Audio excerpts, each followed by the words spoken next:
So அவர் அடிக்கடி சொல்கிற ஒரு அழகான வார்த்தை என்னென்னா, நடந்தவனுக்கு தான் நாடு சொந்தம், படுத்தவனுக்கு பாய் மட்டுமே சொந்தம், எந்திரா அப்படிம்பாரு காலைல எழுப்பும் போதே.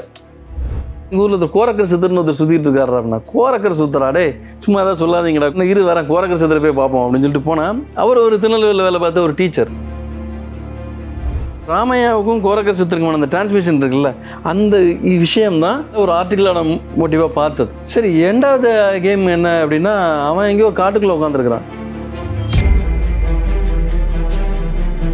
புல்வெளிஞ்சிட்டு உள்ளே போனால் தான் தெரியுது அங்கே காட்டு பண்ணி இருக்குது, மான் இருக்குது, இன்னும் பாம்புகள் கிடக்குங்கிற பயங்கள் இருக்குது. ஸோ இதை தாண்டி 1 கிலோமீட்டர் நடந்து உள்ளே வெளியே போன பிறகு பார்த்தா ஒரு பிளெயின் ஏரியாவாக இருக்குது. ஒரு காடு ஒரு விதவிதமாக ஆரம்பிக்குதுங்கிறது தான். நான் சொன்னேன், ஐயோ அங்கே காம்பியா மாட்டியா போல, அதை சொல்லு. தூரத்தில் ஒரு பெரிய பாறை, அதில் பளிர்னு ஒரு வெள்ளையாக ஒன்று தெரியுது, அது இன்னும் துணியா பேப்பராக காற்றுல இருக்குது, அங்கே உட்காந்துருக்காரு பாரு அவர் தான் அப்படின்ட்டான். அவங்கள பார்த்த ஆர்வத்தில் மேலே ஏறி ஓடியாச்சு, அவரை போய் பார்த்தாச்சு. பார்த்துட்டு அங்கே போய் சாமி அப்படிங்கிற அப்படி திரும்பி ஒரு பார்வை பார்க்குறான். பார்த்தா இருக்கிற ஆர்வத்தில் அந்த டயத்தை மறந்துட்டோம். 6:45 மேலே இருட்டிடுச்சு. இருட்டின பிறகு எங்கே போகணுன்னா, சாமி நீங்கள் கீழே வருவீங்க, நான் எங்கே வர போகிறேன், நான் காட்டுக்குள்ளே இருக்க போகிறேன், இதுதான் என் வீடு, நீ வேணா இங்கே தங்கையில் காலில் எழுந்து போ அப்படின்ட்டான். ராத்திரியானா ஒரு இருட்டு, சவுண்ட்ஸ் இருக்குது, திடீர்னு மழை பெய்யுது, ஒதுங்கிறதுக்கு இடம் கிடையாது. மழை தங்குற நேரத்தில் நம்ம எங்கே தங்கியிருக்கோங்கிற லேண்ட்ஸ்கேப் நமக்கு புரியலை. அது வந்து பார்த்தீங்கன்னா திடீர்னு வெள்ளங்கள்லாம் வந்துருமா, இல்லை ரிவர் பெல்ட்டில் தங்க வச்சிருக்கானா, இல்லை எங்கே இருக்கோன்னு தெரியல. ஒன்றும் இல்லை, அவருக்கு வந்து ஒரு 6 மாதம் சர்ச்சில் பெல் அடிக்கிற வேலையை கொடு அப்படிங்கிறாங்க. காலைல போய் உட்காந்து பெல் அடிப்பார், ட்வாயிங் ட்வாயிங் ட்வாயின்னு பெல் அடிப்பார். இந்த பெல் அடிக்கிற சவுண்டு, அந்த வைப்ரேஷன் ஒரு காது வழியாக இறங்கி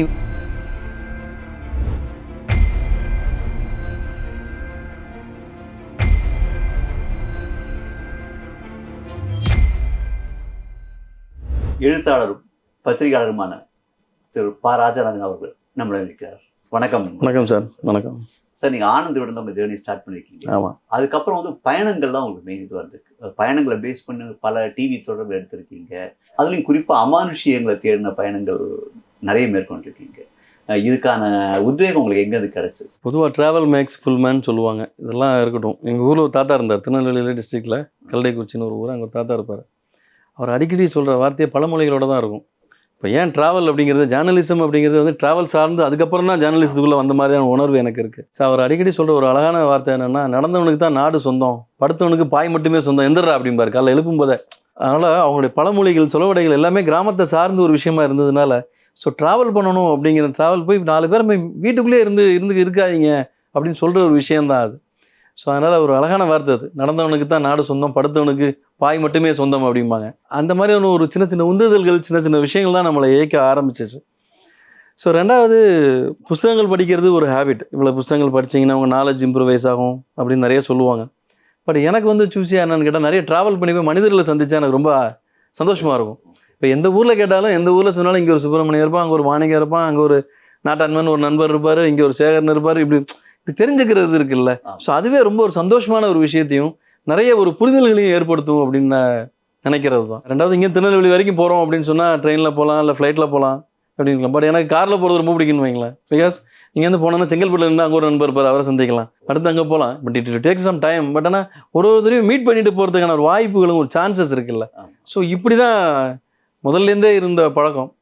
ஸோ சாட்டர்டே சண்டே ஆச்சு அப்படின்னா இங்கேருந்து கிளம்பி எங்கேயாவது வடலூர் பக்கத்தில் இருக்கிற வில்லேஜில் எங்கேயாவது ஒரு கிராமத்தில் உட்காந்துட்டு நண்பர்களோட 2 நாள் இருந்து பேசிட்டு வர்றது அப்படிங்கிறது ஒரு இது. ஸோ அப்போ அவங்க சின்ன சின்ன விஷயங்களாக சொல்லுவாங்க. எங்கள் ஊரில் இப்படி, அங்கே ஊரில் இப்படி, இங்கே ஒரு சின்ன ஒரு இது நடந்துச்சு தெரியுமா அப்படிமா. அது பார்த்து ரொம்ப ஆச்சரியமாக இருக்கும். இந்த மாதிரியான ட்ராவல், இந்த மாதிரியான நண்பர்கள் கொடுத்த அனுபவங்களும் விஷயங்களும் தான் இன்றைக்கி நம்மளை ஏங்க வச்சிட்டு இருக்குன்னு நான் நினைக்கிறேன். இந்த பயணம் உங்களுக்கு வந்து கிருஷ்ணவேணியில் ஆரம்பிச்சா சார்? எனக்கு கிருஷ்ணவேணி அந்த தொடருக்காக தான் அந்த புதிரான விஷயங்கள் அந்த மாதிரி இல்லை. கிருஷ்ணவேணி வந்து விகடனில் எழுதின ஒரு நாவல், அது தொடர்கதை அது. ஸோ அதுக்கு முன்னாடியே வந்து நிறைய ட்ராவல் இருந்தது. ஸோ விகடனில் எழுதும்போதும் சரி, அதுக்கப்புறம் நடுவில் ஒரு 4 இயர்ஸ் தமிழன் எக்ஸ்பிரஸ்னு ஒரு மேகசின்லேயும் இருந்தோம். ஸோ அந்த டயத்துலையும் சரி, எல்லாருக்கும் ஒரு டெட்லைன் ஒன்று வரும்ல, இந்த வாரம் என்ன செய்ய போகிறேன், இந்த வாரம் என்ன செய்ய போகிறேன் அப்படின்னு கேட்பாங்க. உங்களுக்கு தெரியும்னு நினைக்கிறேன், நீங்களும் ஒரு ஜேர்னலிஸ்ட்டாக. சரி, அதெல்லாம் இருக்கட்டும், இந்த வாரத்துக்கு என்ன ஸ்பெஷல்மாங்க, போன வாரம் எழுதினதை வச்சு திரும்பி பார்க்கறதுக்குள்ள அடுத்த வாரம் என்ன அப்படின்னு டெட்லைன் ஒன்று துரத்திக்கிட்டே இருக்கும். நாங்கள் சொல்லுவோம், காலை எழுந்தோட நாளை கேள்வி அப்படிவோம். காலை எழுந்தோட நாளை கேள்வி. அது வந்து ஒரு ஸ்டேஜில் வந்து ப்ரெஷராக இருக்கும், என்ன செய்ய போகிறோம். பட் உடனே போய் அப்போ வந்து கொஞ்சம் ஃபோனே ரொம்ப கம்ஃபர்டபுளாக இருக்கும். லேண்ட்லைன் ஃபோனை எடுத்து வச்சுட்டு தனியாக போய் ரூம் கிடச்சாலே போதும் பேசணும்னு தோணும். அப்போ உட்காந்துட்டு இங்கேருந்து ஆரம்பிக்கிறது தான். செங்கல்பட்டில் என்ன சொல்கிறேன், டே உங்கள் ஊரில் ஏதாவது இருக்கா, அடுத்தது இருக்கா, இப்படி நண்பர்களோட இப்படி பேசி ஒரு ஸ்டேஜில் ஒரு ஏதோ ஒரு கன்க்ளூஷன். அந்த ஹாலை விட்டு வெளியே வந்தீங்கன்னா நீங்கள் காட் இட் ஒரு முக்கியமான ஸ்டோரிஸ். பிகாஸ் ஆஃப் அந்த ஒரு 4 நண்பர்களோட 4 பேரோட நம்ம ஷேர் பண்ணி பேசின விஷயங்கள் இருக்குல்ல, இட் வில் கிவ் சம் இது ஒரு எஃபெக்டை கொடுக்கும். அது ஒரு பெரிய எனர்ஜைஸாகவும் இருக்கும் அவன்கிட்ட பேசினது. ஸோ இப்படி ஒரு நல்ல ஒரு விஷயமா ஞாபகம் இருந்து இந்த ஜேர்னி ஸ்டார்ட் ஆனதில் அப்போ என்ன பண்ணலாம் அப்படின்னு கேட்டோன்னா சொல்கிறாப்புல, எங்கள் ஊரில் கோரக்கர் சித்தர்னு ஒருத்தர் சுற்றிட்டு இருக்காரு அப்படின்னா. கோரக்கர் சுத்தரா டே, சும்மா ஏதாவது சொல்லாதீங்கடா, உடனே வரேன் கோரக்கர் சித்தரை போய் பார்ப்போம் அப்படின்னு சொல்லிட்டு போனால் அவர் ஒரு திருநெல்வேலியில் வேலை பார்த்த ஒரு டீச்சர். பட் அவருக்கு பின்னாடி ஒரு பேக்ட்ராப் இருக்குது, ஒரு கதை இருக்குது. ஏன்னா ஊரெல்லாம் சும்முறான் அவனை கோரக்கர் சித்தரா. ஸோ இந்த கோரக்கர் சித்தரை எப்படி பண்ணி யார் அப்படின்னு கேட்டால் அவர் பேர் ராமையா. ஸோ ராமையாவுக்கும் கோரக்கர் சித்தருக்குமான அந்த டிரான்ஸ்மிஷன் இருக்குல்ல, அந்த விஷயம்தான் ஒரு ஆர்டிக்கலான மோட்டிவாக பார்த்தது. சரி, 2வது கேம் என்ன அப்படின்னா, அவன் எங்கேயோ ஒரு காட்டுக்குள்ளே உட்காந்துருக்கிறான். கல்யாணத்தை தாரி தாண்டி மேலே இருப்பேன், கரெக்டாக 5 மணிக்கு வந்துரு அப்படின்ட்டான் சாயங்காலம். நானும் ஒரு ஃபோட்டோவில் ஒரு கூட்டு போய் உட்காந்துச்சு. 5 மணிக்கு போனால் ஏத்தாப்புல ஒருத்தன் வரவன் கேட்குறான், கோரக்கரை தேடி வந்தீங்களான்னு கேட்டு போகிறான். அவனை ஆமாங்க அப்படிங்கிறேன். இன்னும் வாங்க நான் கூட்டு போகிறேன் அப்படிங்கிறான்.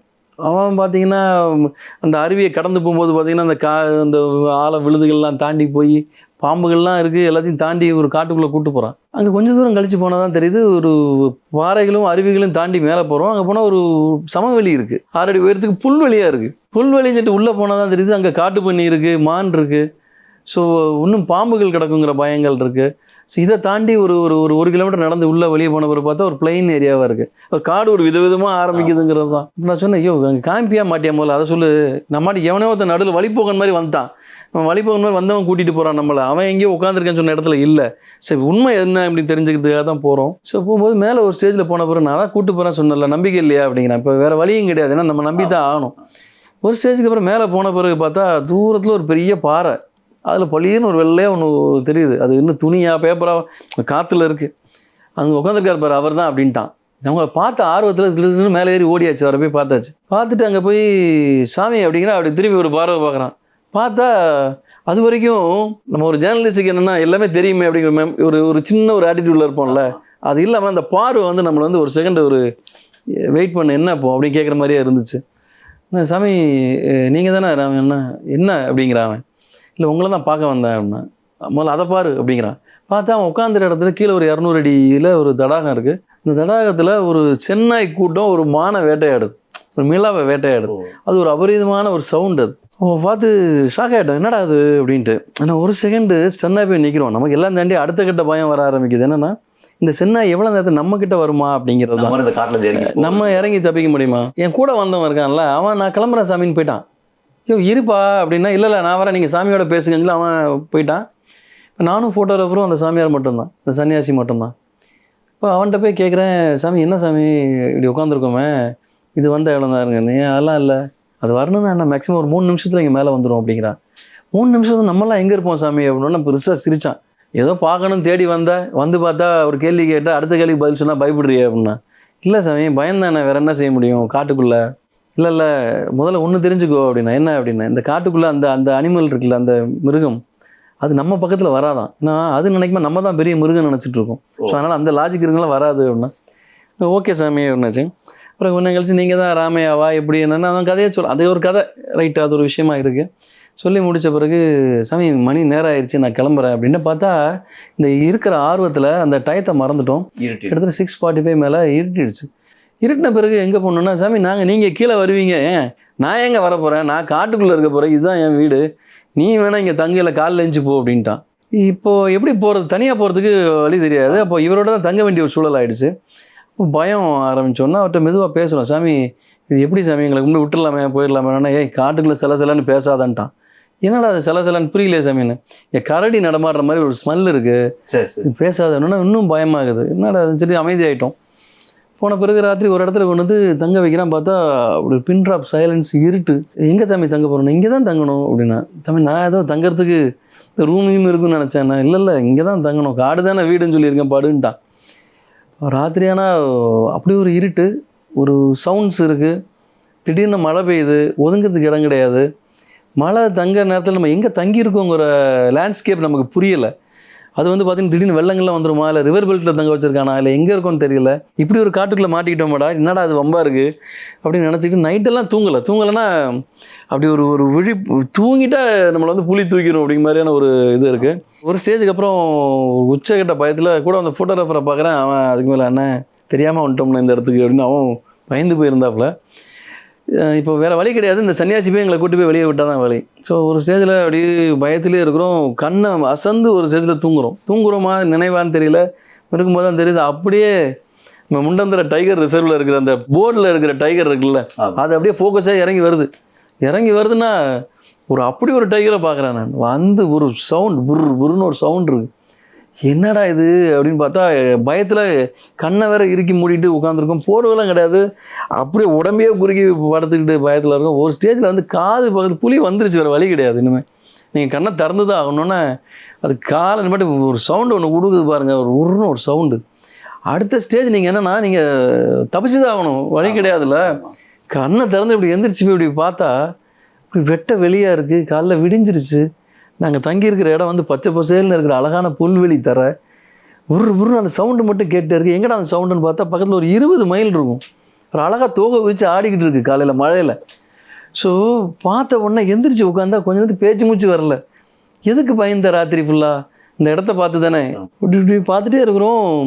அவன் சன்னியாசி எங்கடான்னு பார்த்தா அவன் பத்மாசனம் போட்டு அழகாக உட்காந்துருக்கான், திவ்யமாக இருக்கான் பார்க்க. நான் சாயங்காலம் பார்த்ததை விட இப்போ பார்த்தீங்கன்னா இன்னும் பிரைட்டாகவும் வேறு ஒரு இதையும் தரான். எந்திரிச்சோன்னா அப்படி போயிட்டு நமக்கே ரொம்ப கண்ணில் தண்ணி வர ஆரம்பிச்சிச்சு. என்னென்னா இவ்வளவு பயந்தோம் மேடா ராத்திரியெல்லாம் அப்படின்ட்டு சாமிகிட்ட போய் சொல்கிறோம். சாமி ஒன்று இதை திறந்து பார்த்தான், என்ன நல்லா தூங்கினியாண்ணா? இல்லை சாமி, எங்கே தூங்க, பயத்தில் தூங்கலண்ணா. பார்த்தியா, நீ என்னை தூரம் இவ்வளோ தூரம் நம்பி வந்தல்ல, நான் உன்னை எங்கேயா காட்டுக்குள்ளே அப்படி விட்டுருவேண்ணா, என்ன எங்கே தங்க வச்சுருக்கேண்ணா? ஆமாம் சாமி, அகசியர் மலை அடிவாரத்தில் உட்காந்துருக்குற, அப்புறம் என்ன உனக்கு இங்கே வந்து அகசியரை தாண்டி அவனை வந்து ஒன்று தூக்கிட்டு போகும்போது பயமும் தயக்கமும் தான் வாழ்க்கையில் சத்ரு, வா கிளம்பு அப்படின்னா. சரி ரைட்டு ஓகே அப்படின்னு சொல்லிட்டு கிளம்ப. இவ்வளோத்துக்கு என்னென்னா மேலே போன பிறகு சிக்னல் இல்லை மொபைலில், யாரையும் ரீச் பண்ண முடியல. அங்கே இருக்கிற டிடிஓ சிசிஎஃப்ஓ எல்லாருமே ஃப்ரெண்ட்ஸ், எனக்கு ரேஞ்சரை முதற்கண்டு கீழே எங்களுடைய காரை நிப்பாட்டி வந்திருக்கோம். ஸோ யாரையுமே கம்யூனிகேட் பண்ண முடியாமல் ஒரு லாக்கில் மாட்டிக்கிறோம் அந்த இடத்துல.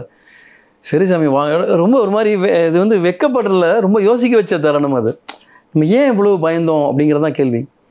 தாண்டிட்டு அங்கேருந்து வெளியில் வர ஒரு சின்ன ஒரு நீரோட இருக்குது, அதை கிராஸ் பண்ணிவிட்டு இறங்கி பார்த்தா ரோடு கிட்டத்தட்ட ஒரு 100 அடி கூட இல்லை டிஸ்டன்ஸ். உங்களுக்கு ராத்திரி நீங்கள் நினச்சிருந்தீங்கன்னா பயத்தை கிராஸ் பண்ணி ஒரு 100 அடியை தாண்டி இருந்தால் கூட நீங்கள் மெயின் ரோட்டுக்கு வந்திருப்பீங்க. அப்புறம் தான் அது கேட்டது, என்ன சாமி இங்கே தான் இருக்குது அப்படின்னு. அதுக்கு அவன் சொன்னது ஒரே சிரிப்பு தான் பதிலாக கொடுத்தான். இதில் அவரை விட்டுருங்க, அவர் சித்தரை, அவர் கோரக்கராக இருக்கட்டும், யாராக இருக்கட்டும் விட்டுட்டோம். பட் ஆனால் அன்னைக்கு டே அந்த அகஸ்தியர் மலையாடி வாரத்தில் அவன் ஒரு பாடம் சொல்லி கொடுத்தான்ல, அது கோடி சித்தர்கள் சேர்ந்து சொல்லி கொடுத்த பாடத்துக்கு சமமானது.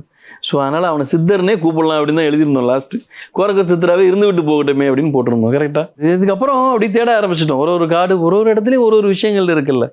இன்றைக்கி நம்ம ஏங்கிக்கிட்டு இருக்கோம் சார், நீ ஒரு ஜேர்னலிஸ்டாக இருக்கேன், நான் ஒரு ஜேர்னலிஸ்டாக இருக்கேன், நான் ரைட்டராக இருக்கேன், இன்னொருத்தர் கேமராமேனாக இருக்கார், இன்னொருத்தர் ஆளாளுக்கு ஒரு வேலைகள் இருக்கும். அது மாதிரி வேலை உலகம் தனியாக இயங்கிக்கிட்டு இருக்காங்க. ஸோ அவங்கவுங்க வேலைகளை பார்க்குறாங்க. அதான் இந்த பிரபஞ்சம் இப்படி ஒரு பேலன்சிங்காக இருக்குதுன்னு நினைக்கிறேன். இப்போ நீங்கள் பல அமானுஷியங்களை நோக்கி பல பயணங்கள் நீங்கள் மேற்கொண்டிருக்கீங்க. இந்த பேய் பிசாசு இந்த மாதிரி விஷயங்கள்லாம் நீங்கள் நேரடியாக அனுபவம் உங்களுக்கு இருந்திருக்கா? டெஃபினட்டாக சார், டெஃபினட்டாக. அதாவது இது வந்து மனம் சார்ந்த விஷயம்னு ஒன்று சொல்லுவோம் நம்ம. அதை அகஸ்தியருடைய முக்கியமான ஒரு பாடல், முடிஞ்ச நெட்டில் எல்லாருமே கேட்டு பாருங்கள், நீங்களும் கேட்டு பாருங்கள். மனமது செம்மையானால் மந்திரம் ஜபிக்க வேண்டாம், மனமது செம்மையானால் வாயுவை நிறுத்த வேண்டாம், மனமது செம்மையானால் வாசியை உயர்த்த வேண்டாம், மனமது செம்மையானால் மந்திரம் செம்மையாமே அப்படின்னு ஒரு பாட்டு. அகஸ்தியருடைய ஒரு தத்துவ பாடல். அதுதான் ஞானம். அந்த பாடல் தான் எல்லாமே. மனசு வந்து செம்மையாக இருந்துட்டா நீ எதையுமே செய்யாத அப்படின்னு சொல்கிறதுக்கான ஒரு விஷயந்தான். மனசு வந்து ஒருநிலைப்பட்டு, மனசு வந்து ஒரு யோக நிலைக்கு போய், ஒரு தியான மனநிலைக்கு போய், ஒரு சித்தர் மனநிலைக்கு போகிறது அப்படிங்கிறத பற்றி அகஸ்தியர் ஒரு பெரிய ஞானத்தை ரொம்ப ஈஸியாக சொல்லிட்டார். இதை பொதுவாக எல்லோரும் என்ன புரிஞ்சுக்கிறோன்னா, மனமது செம்மையானால் மந்திரம் ஜபிக்க வேண்டாம் அப்படிமா. சரி ஓகே, அதையாவது அவன் ஜபிக்க வேண்டாம் இருக்கட்டுமே, மனசை செம்மையாக்குன்னு சொன்னால் மனத்தை போய் எங்கே செம்மையாக்குறது நம்ம அதில்? ஸோ மனசு வந்து நீங்கள் எந்த அளவுக்கு உங்கள் கண்ட்ரோலில் வச்சுக்கிறீங்களோ அந்த அளவுக்கு அதோடைய நெகட்டிவ் அண்ட் பாசிட்டிவ் எனர்ஜிஸ் உங்களை தொடாது அப்படிங்கிறது தான். ஸோ இதை இன்னும் ஈஸியாக சொல்லணும் அப்படின்னு சொன்னோன்னா, ப்ரூஸ்லி ஒரு விஷயத்த சொல்லுவார். Bruce Lee state of mind is everything பார். அந்த ஸ்டேட் ஆஃப் மைண்டுங்க வந்து உங்களோட மைண்டு எவ்வளோ ஸ்ட்ராங்காக இருக்குங்கிறத பொறுத்து தான் அது. பெரிய பலசாலியாக இருப்பான், ஆனால் இவன் ஒல்லியாக இருப்பான், இவன் ஒரு அட்டாக்ல அந்த பெரிய பலசாலி கீழே விழுந்துருவான். Because of mind. பலம்ங்கிறது உடம்பு சார்ந்து இல்லை, பலம்ங்கிறது மனசு சார்ந்தது. மனசு சார்ந்ததை தாண்டி அடுத்தது ஞானம், அடுத்தது அறிவு. இந்த எல்லாம் சேர்ந்துச்சுன்னு வைங்களேன், ஒரு ஹியூமன் பீயிங். அதான் நம்மளுடைய இதே சொல்கிறான் 120 வயசுன்னு சொல்கிறான்ல, அவன் வாழ்கிறதுக்கான காலம்ங்கிறது ஞானத்தோடையும் அறிவோடையும் 120 வயசில் வாழ்ந்தானா அவனால் எல்லாருக்கும் பலனாகவும் இருக்கும், பிரயோஜனமாகவும் இருக்கும். ஸோ அப்படி ஒரு மனம் சார்ந்த விஷயம்தான் இந்த இருக்கு இல்லை அப்படிங்கிற ஒரு விஷயம் தான். இது கருப்பு வெள்ளை மாதிரி தான், இருக்கா இல்லையாங்கிற கேள்விகள் தான். நம்ம எந்த நேரத்தில் வீக்காக இருக்கும், எந்த மனநிலையோடு இருக்கும் அப்படிங்கிறத பொறுத்து தான் இந்த இடத்துல வந்து இது டைரெக்டாக இருக்குது அப்படிங்கிறத புரிஞ்சுக்க முடியும். நம்ம அதில் நீங்கள் ஒரு இருட்டுக்குள்ளே உட்காந்துட்டு இருக்கும்போது நீங்கள் தைரியமாக இருந்தீங்கன்னா அது வர வாய்ப்புகள் இல்லை. பட் இல்லைனா அது வரத்துக்கும் சான்சஸ் நிறைய இருக்குது நமக்கு. அது so it is a human சைக்காலஜியோடைய லேயர் தானே சார் இருக்குது. ஆனால் ஒரு விஷயம், இது எல்லாமே சயின்ஸில் வந்து பார்த்தீங்கன்னா லேயர் ஆஃப் மைண்டு, சைக்காலஜிக்கல் இதில் செக்மெண்ட் ஃப்ராய்ட் ஆரம்பித்து எல்லாருமே சொல்கிறது it is a mind set அப்படின்னு சொல்லி ஒன்று சொல்கிறார். இது வரைக்கும் நான் சொன்ன விஷயங்கள் எல்லாமே மனமது செம்மையானால் மந்திரம் தேவையில்லைங்க மாதிரி, உங்கள் மனசு செம்மையாக இருந்ததுன்னா உங்கள் பக்கத்தில் எதுவும் வராதுன்னு சொல்லிகிட்டு இருக்கோம். அது கரெக்டு. அந்த கான்செப்ட் வந்து ரொம்ப ஸ்ட்ரைட்டாக புரிஞ்சுக்கணும்னா ப்ரூஸ்லியோட வேர்டு தான், state of mind is everything தான். இதை தாண்டி அடுத்த கட்ட லேயர் என்னென்னா, ஓகே இருக்கா இல்லையா, சயின்ஸ் என்ன சொல்லுது அப்படின்னு ஒரு விஷயத்துக்குள்ள வந்தீங்கன்னா, சயின்ஸ்லாலேயும் இன்னும் சரியாக அதை ப்ரூவ் பண்ண முடியாத விஷயந்தான். பட் ஆனால் நிறைய ரிசர்ச்சர்ஸ் இந்த விஷயங்கள் எல்லாமே வந்து அப்படி ஒரு விஷயத்தை பற்றி பயப்படுறாங்க, நம்புகிறாங்க. ஜாகர்னு ஒருத்தர் இருந்தார். அவர் வந்து ஆர்கியாலஜிக்கல் ரொம்ப ஃபாதர் ஆஃப் ஆர்கியாலஜின்னு சொல்லுவாங்க அவரை. அவர் நிறைய ரிசர்ச் பண்ணிகிட்ருக்கார். ஸோ அவர் ரிசர்ச் பண்ணிட்டு போகும்போது வேர்ல்டு வைடு ரிசர்ச் பண்ணிட்டு வராரு. ஆதிச்சநல்லூர் வராரு, தூத்துக்குடி பக்கத்தில். ஆதிச்சநல்லூர் ரிசர்ச் பண்ணிட்டு வரும்போது ஹீ காட் மென்டல் இம்பேலன்ஸ் ஆகிறார் அவர். இம்பேலன்ஸ் ஆகும்போது என்னென்னா, அங்கே இருந்து ஏதோ ஒரு பொருளை நான் தொட்டுட்டேன் அப்படிங்கிறது அப்புறம் சொல்கிறார். ஸோ இம்பேலன்ஸ் ஆகி அவர் என்ன ஆகிறாரு, உளர ஆரம்பிக்கிறாரு. அவர் ஒன்றும் அன்கண்ட்ரோலபிளாக இருக்கிறாரு. திடீர்னு ஒரு பெரிய ப்ரொஃபஸர், பெரிய ஆராய்ச்சியாளர், நம்ம கூட நல்லா தான் வந்தான் வண்டியில், திடீர்னு வேறு மாதிரி சைக்கிக்காக பிஹேவ் பண்ண ஆரம்பிச்சானா சுற்றினவங்களாம் பயப்படுவான்ல. அப்போ என்ன செய்யலாங்கிறது தெரியல அவர்களை கூட்டு போய் மதுரையில் ஒரு சர்ச்சில் கூப்பிட்டு உட்கார வைக்கிறாங்க. அவர் என்ன செய்யலான்னு ஃபாதர்கிட்ட கேட்குறாங்க. கேட்கும்போது அவர் சொல்கிறாரு, இவருக்கு வந்து ஒன்றும் இல்லை, இவருக்கு வந்து ஒரு 6 மாதம் சர்ச்சில் பெல் அடிக்கிற வேலையை கொடு அப்படிங்கிறாங்க. காலைல போய் உட்காந்து பெல் அடிப்பார், டொயின் டொயின் டொயின் பெல் அடிப்பார். அந்த பெல் அடிக்கிற சவுண்டு, அந்த வைப்ரேஷன் இவர் காது வழியாக இறங்கி இவருடைய மைண்டை போய் ஹீல் பண்ணி, மனசை ஹீல் பண்ண ஆரம்பிக்குது. ஹீல் பண்ணி 6 months கழிச்சு தான் இவர் அந்த நேரத்தில் என்ன நடந்துச்சு அப்படிங்கிற ஒரு அனலிட்டிக் பண்ணுற மைண்ட் செட்டுக்கே அவர் வராரு அந்த இடத்துல. ஸோ வரும்போது தான் ஹீ காட் கிளாரிட்டி. அப்போ தான் சொல்கிறாரு, இல்லை அந்த இடத்துல நம்மளுடைய மனசு, நம்மளுடைய மைண்டு தாங்க முடியாத அளவுக்கு அங்கே வேற இன்னொன்று இருக்குது அந்த இடத்துல. ஸோ அந்த ரெண்டும் ஒத்து வராமல் ஒரு ஒவ்வாமை இருக்குது பார்த்தீங்களா, இந்த இடம் தான் வந்து மென்டல் இம்பேலன்ஸ் அப்படிங்கிற ஒரு கான்செப்ட். அதுக்கப்புறம் அவர் சரியான பிறகு எழுதுறாரு, எல்லா ஆராய்ச்சியாளர்களுமே வந்து மைண்ட் ஸ்ட்ராங்காக வச்சுக்கிங்க, ஆனால் எப்போவுமே மைண்ட் ஸ்ட்ராங்காக இருக்குங்கிறத நினைக்கவும் செய்யாதீங்க. ஏன்னா எல்லாருடைய மைண்டு எப்பவுமே ஸ்ட்ராங்காக இருக்குன்னு சொல்ல முடியாது. ஸோ அந்த மைண்டு ஸ்ட்ராங்காக இருக்கிறதுக்கு தேவையான ப்ராக்டிசஸ் என்ன அப்படின்னா, மெடிடேஷன், தியானம், ப்ரேயர் அப்படிங்கிறது தான். இப்போ தான் மனமது செம்மையானால் மந்திரம் தேவையில்லைங்கிறது தான். ஸோ திருப்பி ஏதோ ஒரு மந்திரங்களும் ஜெபங்களும் வழிபாட்டு முறைகளும் ஏதோ ஒரு வொர்ஷிப்ஸ் இருந்தால் தான் உங்களுடைய மென்டல் ஹெல்த்தை பத்திரமா பாதுகாத்துக்க முடியும். ஸோ அதுக்காக உருவாக்கப்பட்டது இந்த கோயில்களாக இருக்கலாம், வழிபாட்டு முறைகளாக இருக்கலாம். அது எந்த மதத்தின் சார்ந்த விஷயத்துக்குள்ளே வரல, எந்த விஷயமா வேணா இருந்தாலுமே இந்த ஒரு ஆஸ்பெக்ட் இல்லை அப்படின்னா உங்களால் நீண்ட தூரம் பயணம் செய்ய முடியாமல் மாட்டிப்பீங்க. ஸோ அப்போது உங்களை ப்ரொடெக்ட் பண்ணிக்கிறதுக்கு ஒரு காட் வேணும். காடுங்கிறத தாண்டி நான் சொல்கிறது வந்து பாதுகாவலை நான் சொல்கிறேன். ஸோ அப்படி ஒரு ஃபோக்கஸ் அண்ட் இது இருந்ததுனா தான் நீங்கள் சேஃபாக இருக்க முடியுங்கிறது தான் ஆராய்ச்சியாளர்களுடைய ரிப்போர்ட். பட் என்னுடைய பர்சனல் எக்ஸ்பீரியன்சஸ் அப்படின்னு பார்த்தீங்க அப்படின்னு சொன்னால், நிச்சயமாக சில இடங்களில் எங்களுக்கு அந்த தொந்தரவுகள் இருக்க தான் செஞ்சிச்சு எனக்கெல்லாம். நான் அப்போ தான் ஜெர்க்காச்சு, சார் அது வெளியில் ஓடி வரட்டும் சார், இப்போ அது வெளியில் ஓடி வந்தால் கூட நம்ம நிற்கிறது இன்னொரு மலை முகடில், அங்கேருந்து ஒரு விரட்டுச்சுன்னா கீழே எங்கே சார். எனக்கு அதுக்கப்புறம் லேசாக பயம் வர ஆரம்பிக்குது, என்னடா அது அப்படின்ட்டு. எனக்கு ஒரு மாதிரி நர்வஸ்னஸ் ஸ்டார்ட் ஆக ஆரம்பிக்குது. அது உண்மையில ஒரு ஸ்டேஜுக்கு அப்புறம் அந்த ஷோவை நிப்பாட்டலாம், கொஞ்சம் பிரேக் எடுக்கலான்னு தோணுச்சு. எல்லாருமே நிறைய பேர் கேட்டாங்க, ஏன் அதை நிப்பாட்டுறீங்க, ஏன் அப்படின்னு கேட்டுகிட்டே இருந்தாங்க. அப்போ தான் சொன்னேன், பின்னாடி திரும்பி பார்க்கும்போது நம்ம பின்னாடி அதை வர மாதிரி இருக்குங்க அப்படின்னு சொல்லிட்டு இருந்தேன்.